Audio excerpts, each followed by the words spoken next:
여러분, 야구를 좋아하신다면 절대 깨지지 않을 거라 믿었던 숫자를 아실 겁니다. 바로 야구의 신 베이브루스가 남긴 통산 714개의 홈런 기록입니다. 수십 년 동안 이 기록은 감히 넘볼 수 없는 신성한 영역이었습니다. 하지만 이 거대한 벽을 향해 조용히 방망이를 휘두른 한 남자가 있었습니다. 전 세계가 숨죽여 지켜보던 그 순간 사람들은 역사상 가장 큰 충격을 받게 됩니다. 도대체 누가 어떻게 이 불멸의 기록을 깼을까요? 그 주인공은 바로 해머라는 별명으로 불린 행크 아론입니다. 이 위대한 선수가 왜 역사에서 독보적인 위치를 차지하고 있는지 오늘 낱낱이 파헤쳐 보겠습니다. 1934년 엘라베마주 모빌의 빈민가에서 태어난 아론의 어린 시절은 가난과 짐 크로우법이라는 지독한 인종차별의 연속이었습니다. 정식 야구 장비는 사치였습니다. 그는 길가에 버려진 병뚜껑을 공처럼 던져 빗자루로 맞히는 연습을 하며 놀라운 동체 시력을 키웠습니다. 가난한 부모님은 공을 사줄 수 없었습니다. 아론은 헝겊을 뭉쳐 만든 공을 던지고 치며 머릿속에 메이저리그 타석을 수없이 그렸습니다. 혼자 야구를 익힌 그는 왼손을 오른손 위에 두는 비정상적인 크로스핸드 그립을 썼습니다. 이는 그의 천부적인 손목 힘을 증명하는 증표이기도 했죠. 남부의 흑인 소년에게 스포츠는 차별과 가난에서 벗어날 수 있는 유일한 탈출구였습니다. 그는 고등학교에서 야구와 미식축구 모두 두각을 나타냈습니다.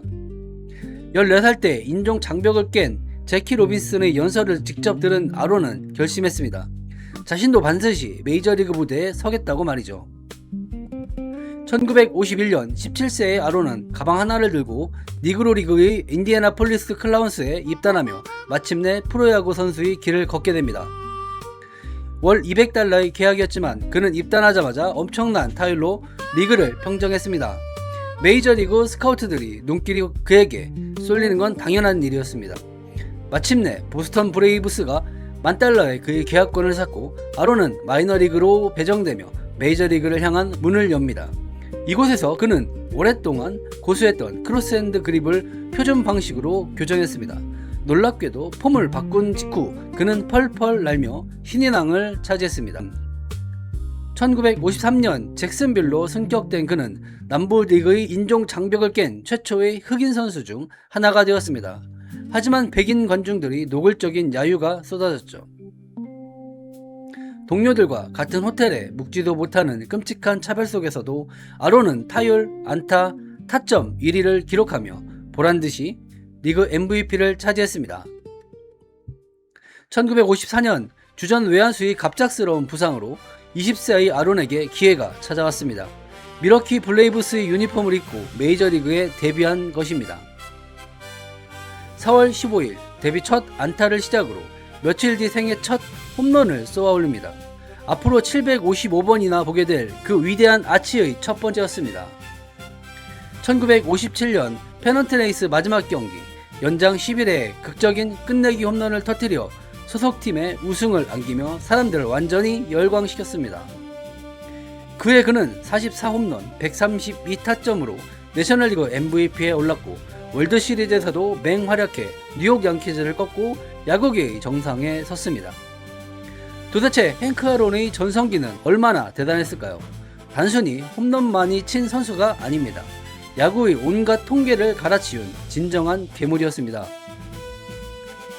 메이저리그 역사를 통틀어 올스타전에 가장 많이 선정된 선수가 바로 행크 아론입니다. 무려 25번이나 별들의 축제에 초대받았습니다. 그를 상징하는 또 다른 대기록은 2297타점입니다. 야구 역사상 그 어떤 선수도 아론보다 많은 동료를 홈으로 불러들이지 못했습니다. 안타, 2루타, 3루타, 홈런을 합산한 총 루타 부분에서도 6856루타로 압도적인 1위입니다. 그는 베이스를 가장 많이 밟은 사나이였습니다. 2루타 이상의 큰 타구를 의미하는 장타 역시 1477개로 역사상 1위입니다. 공이 배트에 맞는 순간 큼직한 타구가 쉴 새 없이 품어져 나왔죠. 아론의 통산 안타는 3771개입니다. 만약에 755개의 홈런을 전부 기록에서 뺀다 해도 여전히 3000안타 클럽에 가입하는 엄청난 교타력을 지녔습니다. 사람들은 그의 파괴적인 타격 스타일을 보고 해머라는 별명을 붙여주었습니다. 도대체 어떤 플레이 스타일이 그토록 수많은 기록을 만들었을까요? 다른 거포들처럼 몸을 크게 비틀거나 요란한 동작을 하지 않았습니다. 타석에서의 아론은 믿을 수 없을 만큼 고요하고 부드러웠습니다. 비밀은 바로 엄청난 손목 힘에 있었습니다. 공을 몸끝까지 끌어들인 뒤 마지막 순간 번개 같은 손목 스냅으로 투구를 산산조각냈습니다. 스윙이 간결하고 끝까지 공을 기다렸기 때문에 투수들의 예리한 변화구에도 속지 않고 정확히 방망이 중심에 맞힐 수 있었습니다. 사람들은 그저 타고난 재능이라 불렀지만 그는 상대 투수의 버릇과 구종을 끊임없이 연구하고 상황을 예측하는 대단한 스마트한 타자였습니다.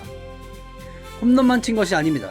수비 부분 골든글러브를 3번이나 수상했고 1루에서 3루로 달릴 때 단 한 번도 아웃된 적이 없을 만큼 주루 센스도 뛰어났습니다. 헨크 아론의 플레이 스타일에서 가장 무서운 점은 바로 꾸준함이었습니다. 한 시즌 반짝 60홈런을 치는 대신 매년 쉼없이 담장을 넘겼습니다. 그는 무려 19년 연속으로 매년 24개 이상의 홈런을 때렸습니다. 철저한 자기관리와 절제가 없었다면 절대 불가능한 기록입니다. 야간 경기에서 완벽한 동체 시력을 유지하기 위해 낮에는 영화관조차 가지 않고 어두운 방에서 눈을 보호할 정도로 자신을 엄격하게 통제했습니다. 이렇게 피나는 노력을 했음에도 기자들은 종종 그의 성취를 깎아내리며 그저 생각 없이 방망이를 휘두르는 타고난 능력일 뿐이라고 치부했습니다. 아론은 경기 후 조용히 옷을 갈아입고 떠나는 내성적인 성격이었습니다. 팬과 언론은 화려한 쇼맨십이 없는 그를 오만하다고 오해하기도 했죠. 당시 인종차별적인 시선이 담긴 무례한 질문이 쏟아지면 그는 타협하지 않고 단호하게 맞섰습니다. 이 때문에 언론과 껄끄러운 관계가 되기도 했습니다. 1970년 초반 세월이 흘러 아론의 홈런 수가 베이비 루스의 714개에 점점 근접해오자 미국 전역은 거대한 기대감과 공포에 휩싸였습니다. 보수적인 야구 팬들은 위대한 백인 영웅 베이브 루스의 기록을 흑인 선수가 깬다는 사실을 도저히 받아들일 수 없었습니다. 대기록에 다가갈수록 아론에게는 끔찍한 내용이 담긴 증오 편지가 배달되었습니다. 하루에 무려 3,000통이 넘는 혐오와 저주의 편지들이었죠.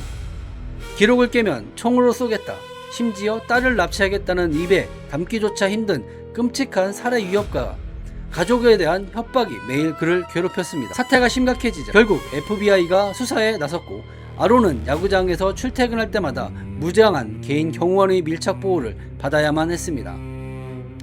1973년 겨울 아론은 자신이 언제 죽을지 모른다는 공포 속에 지내야 했습니다. 가장 영광스러워야 할 순간이 그에게는 지옥 같은 고통의 시간이었습니다.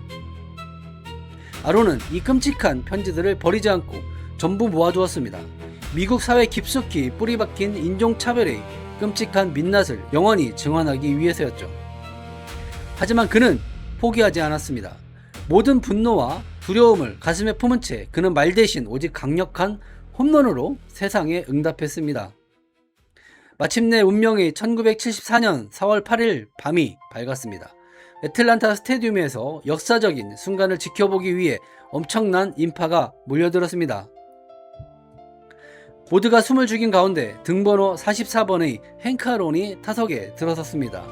야구장을 채운 5만여 명의 관중들이 일제히 기립했습니다. LA 다저스의 투수 알 다우닝이 공을 던졌습니다.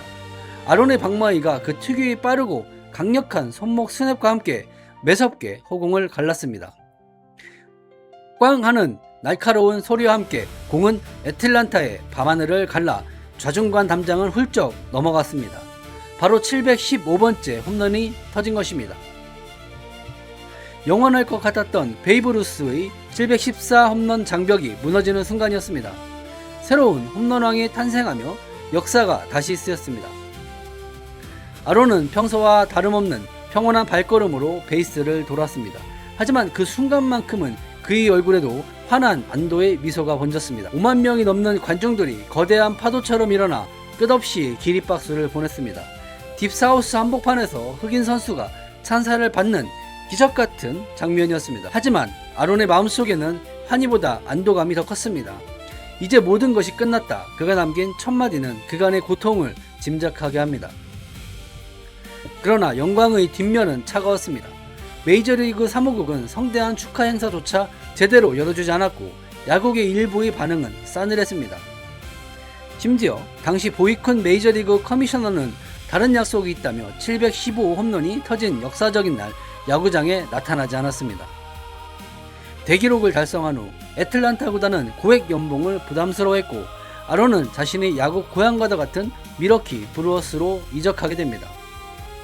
밀워키에서 그는 지명타자 제도의 혜택을 받으며 체력을 비축했고 커리어의 마지막 불꽃을 태우며 야구 팬들에게 마지막 인사를 건넸습니다. 1976년 10월 3일 아론의 현역 마지막 타석은 멋진 적시타로 기록되었습니다. 그를 상징한 득점권에서의 확실한 타격으로 은퇴를 장식했죠. 23년간의 험난하고도 위대했던 여정 끝에 행크 아론은 통산 755 홈런이라는 범접할 수 없는 최종 기록을 남기고 유니폼을 벗었습니다. 은퇴 후 그는 야구계를 떠나지 않았습니다. 곧바로 애틀란타 브레이브스 구단의 경영진으로 복귀하여 야구 인생의 2막을 시작했습니다. 그는 선수 개발 부문 부사장을 거쳐 수석 부사장까지 올랐습니다. 이는 메이저리그 역사상 흑인이 고위 경영진에 진출한 희귀하고도 위대한 사례였습니다. 그는 단순히 자리에 머물지 않고 야구계 내부에서 흑인과 소수민족의 고용 기회를 확대하기 위해 평생에 걸쳐 치열하게 목소리를 높였습니다. 그라운드 위에서는 거인이었지만 은퇴하면 다시 버스 뒷자리로 쫓겨난다며 미국 사회의 남은 차별에 대해 용기 있는 일침을 가하기도 했습니다. 그의 곁엔 언제나 교육자이자 방송인이었던 훌륭한 아내 빌리 아론이 있었습니다. 두 사람은 평생의 동반자로서 사회에 환원할 방법을 고민했습니다. 1995년 아론 부부는 가난한 환경의 소외계층 어린이들이 자신의 꿈을 펼칠 수 있도록 돕기 위해 체이싱 더 드림 재단을 설립했습니다. 재단의 초기 목표는 자신이 홈런 개수와 똑같은 755명의 아이들에게 장학금을 지원하는 것이었습니다. 자신이 받은 사랑을 되돌려주기 위함이었습니다. 하지만 재단은 곧 755명이라는 목표를 훌쩍 넘었고 현재까지 수천 명의 아이들이 이 재단의 도움을 받아 자신의 진정한 꿈을 이룰 수 있었습니다. 아론 부부는 의료계의 불평등을 해소하기 위해 흑인 대학인 모어하우스 의과대학에 무려 300만 달러를 쾌척하며 또 한 번 세상을 놀라게 했습니다. 한 사람의 생명을 구하는데 얼마나 들까요? 그가 장학사업과 의료교육 지원에 얼마나 진심이었는지를 잘 보여줍니다. 시간이 흐르면서 세상은 마침내 그가 겪었던 고통과 그가 이룩한 성취의 진정한 가치를 깨달았습니다. 뒤늦게나마 엄청난 존경과 찬사가 쏟아졌죠. 1982년 은퇴 후 자격을 얻은 첫 해에 그는 당연하다는 듯이 메이저리그 명예전당에 당당하게 입성하며 야구 불멸의 전당에 이름을 새겼습니다. 당시 그가 얻은 득표수 97.8%는 타이콥에 이어 역사상 두 번째로 높은 수치였습니다. 야구계 전체가 그의 위대함을 만장일치로 인정한 것입니다. 메이저리그 사무국은 1999년 홈런 신기록 25주년을 기념하여 매년 각 리그 최고의 타자에게 수여하는 행크 아론상을 공식 제정했습니다. 2002년 그는 야구장에서의 성취뿐만 아니라 평생에 걸친 인권운동의 헌신을 인정받아 미국 시민 최고의 영예인 대통령 자유훈장을 받았습니다. 아론은 단순한 야구 선수가 아니었습니다. 마틴 루터킹 목사, 앤드류 영 등과 교감하며 미국 흑인들의 권리 향상을 위해 싸운 든든한 동반자였습니다. 그는 기록의 사나이로 기억되는 것이 좋지만 자신이 사람들을 돕고 사랑했던 따뜻한 시민으로 기억되기를 더 바랬습니다. 2021년 1월 22일 평생을 치열하고 우아하게 살아왔던 행크 아론은 86세를 일기로 세상을 떠나며 많은 이들의 가슴에 깊은 슬픔을 남겼습니다. 그가 떠난 후에도 밀워키와 애틀랜타 구단은 물론 미국 전역이 그의 등번호 44번을 영구 결번하며 그가 남긴 족적을 기리고 있습니다. 결국 행크 아론은 역사에서 어디쯤 위치할까요? 그는 야구의 경계를 부수고 시대의 증오를 이겨내며 평등을 수행한 미국의 영원한 상징입니다. 지금까지 야구를 넘어선 시대의 상징, 영원한 해머 행크 아론의 이야기였습니다. 긴 시간 동안 시청해주셔서 대단히 감사합니다.